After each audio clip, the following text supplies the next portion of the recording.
Hello guys, welcome back to my channel. आज हम बात करेंगे एक बहुत इंपॉर्टेंट फ्रेमवर्क की, दैट इज स्प्रिंग फ्रेमवर्क। अगर आप एक जावा डेवलपर बनना चाहते हो तो स्प्रिंग फ्रेमवर्क समझना बहुत ही जरूरी है। लेकिन स्प्रिंग एक्चुअली क्या है और आईटी इंडस्ट्री में इतना पॉपुलर क्यों है, तो आज के वीडियो में ये सब क्लियर हो जाएगा। तो वीडियो स्टार्ट करते हैं। तो स्प्रिंग फ्रेमवर्क क्या है? स्प्रिंग फ्रेमवर्क एक जावा बेस्ड फ्रेमवर्क है जो हमें स्केलेबल एंड मेंटेनेबल एप्लीकेशन बनाने में हेल्प करता है by using IOC and dependency injection. तो बेसिकली स्प्रिंग एक फ्रेमवर्क है जो कि हेल्प करता है डेवलपर्स की कि तुम अपने बिजनेस लॉजिक पर ध्यान दो। आपको नॉन फंक्शनल कोड पर ध्यान देने की जरूरत नहीं है। मींस मान लीजिए आपको कोई एपीआई लिखनी है, एपीआई के अंदर आपको कुछ काम करना है, लाइक डेटाबेस से कुछ डेटा गेट करके उसमें कुछ कंडीशन चेक करनी है, फिल्टर करना है एंड उस डेटा को एज ए रिस्पॉन्स रिटर्न करना है। तो अब स्प्रिंग फ्रेमवर्क क्या कहता है कि तुम अपने बिजनेस लॉजिक पर ध्यान दो। अब स्प्रिंग फ्रेमवर्क क्या कहता है कि तुम अपने बिजनेस लॉजिक पर ध्यान दो, बाकी लाइक कॉन्फ़िगरेशन होता है, ऑब्जेक्ट क्रिएट करना, ऐसे काम मैं खुद कर लूंगा।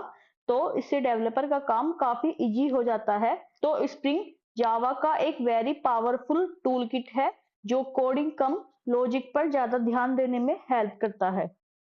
अब स्प्रिंग से पहले प्रॉब्लम क्या थी? स्प्रिंग आने से पहले जावा डेवलपर को बहुत ज्यादा बॉयलर प्लेट कोड लिखना पड़ता था। Objects and objects manually create करने पड़ते थे, जिससे कोड टाइटली कपल्ड होता था एंड टेस्टिंग भी बहुत डिफिकल्ट होती थी।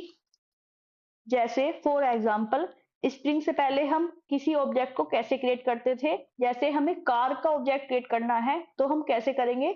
न्यू कीवर्ड के साथ कार का ऑब्जेक्ट क्रिएट करेंगे।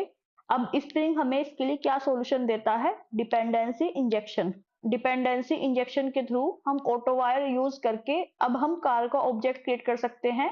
मींस अब स्प्रिंग खुद इंटरनली ऑब्जेक्ट क्रिएट करेगा और उसको इंजेक्ट करेगा। अब हमको न्यू कीवर्ड की यहाँ पर कोई जरूरत नहीं है। अब हमें न्यू कीवर्ड यूज करके कोई भी ऑब्जेक्ट क्रिएट करने की जरूरत नहीं है, वो काम स्प्रिंग खुद कर देगा।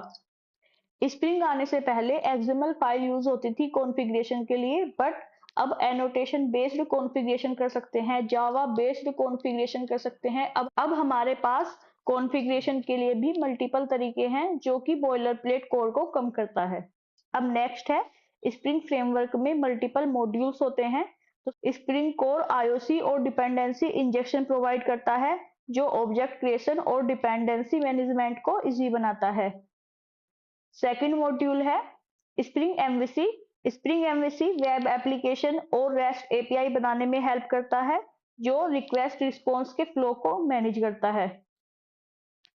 देन थर्ड मॉड्यूल है spring JDBC. Spring JDBC database connectivity को सिंपल बनाता है और बॉयलर प्लेट कोड को भी कम करता है।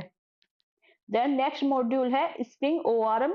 स्प्रिंग ओआरएम क्या करता है? स्प्रिंग ओआरएम हाइबरनेट, जेपीए जैसे ओआरएम टूल के साथ इंटीग्रेशन प्रोवाइड करता है, जिससे डेटाबेस ऑपरेशन काफी इजी हो जाते हैं। देन नेक्स्ट मॉड्यूल है spring security. Spring security authentication और ऑथराइजेशन को हैंडल करता है, जैसे लॉगिन हो गया, रोल्स हो गए एंड परमिशंस हो गई। तो ये सब चीजें किसके अंदर आती है? स्प्रिंग सिक्योरिटी के अंदर। Then next and last module है स्प्रिंग बूट। स्प्रिंग बूट क्या करता है? Spring boot auto configuration provide करता है, जिससे स्प्रिंग एप्लीकेशन फास्ट और इजीली डेवलप हो जाती है। स्प्रिंग फ्रेमवर्क के ये सब मॉड्यूल अलग अलग रिस्पॉन्सिबिलिटी हैंडल करते हैं। तो आपको ये वीडियो कैसी लगी? तो मिलते हैं नेक्स्ट वीडियो में। Thanks for watching my video. If you like this video then please subscribe this channel and hit the like button.